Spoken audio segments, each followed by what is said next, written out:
Welcome back to Action News Live this morning. Right now the time 6:29, 26th of October, and in the short term, not so nice. Yeah. It's some big stuff. Almost record powerful, record strong low moving across northern Minnesota. They're going to have 70+ mile per hour wind up in northern Minnesota here today. For us, rain this morning. We've already had almost 9/10 of an inch here in the metro area out at Joe Foss Field.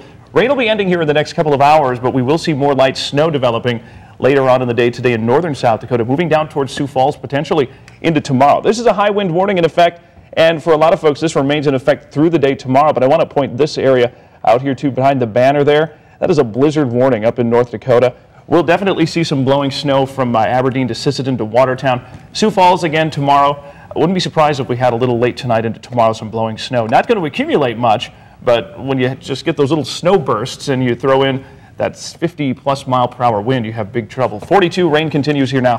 Northwest wind 25, gusting to near 40 in Sioux Falls. Up to 48 for a high today. Cloudy with a lot of wind here throughout the day. We'll have more details on the weather coming up in just a few minutes. And of course, it's probably impacting the city's effort to take care of the road situations before the real snow comes. I would say so. It's certainly impacting Rachel Gabrielson this morning, who joins us to talk about some projects that are supposed to get underway today, but as you said, might not. Definitely weather permitting today, so we're just going to have to see how this one plays out. I'm going to be back in about 15 minutes. We're going to talk about 3 projects that are supposed to start today, but we're also out this morning here at 10th and Cliff, just getting an accurate feel for what you're going to feel as you head out the door this morning for your morning commute. Very, very windy at times. The wind is definitely gusting out here. The rain has let up a little bit, but it's still coming down pretty well out here this morning, and it is cold. So definitely plan for the day today. As you can see, very windy, and the rain is still falling, so you might want to grab a little thicker jacket today. But in about 15 minutes, be back with those 3 road projects that are supposed to get underway today.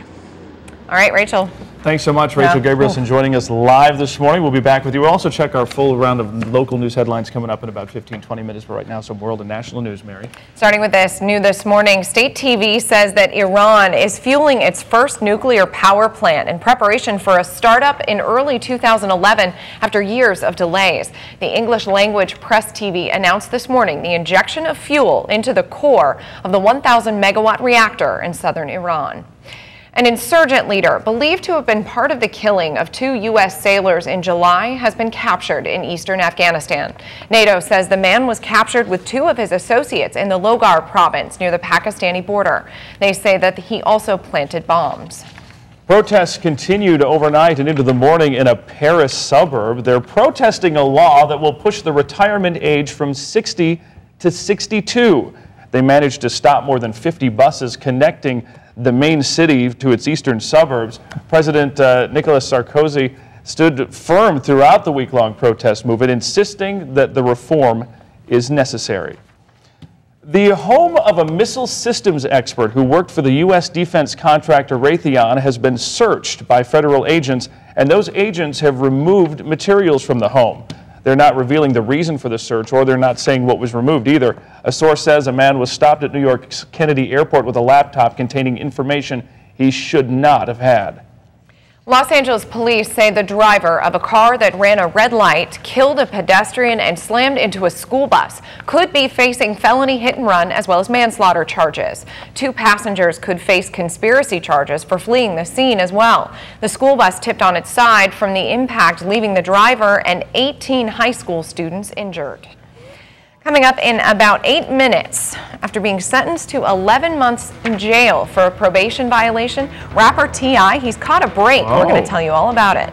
And weather, too. We've got some big stuff coming up here today. A lot of wind. We're talking gusts to 60 or more miles per hour. A little snow and blowing snow possible, too. All the details coming up. 6:33 is the time, and we'll be back right after this.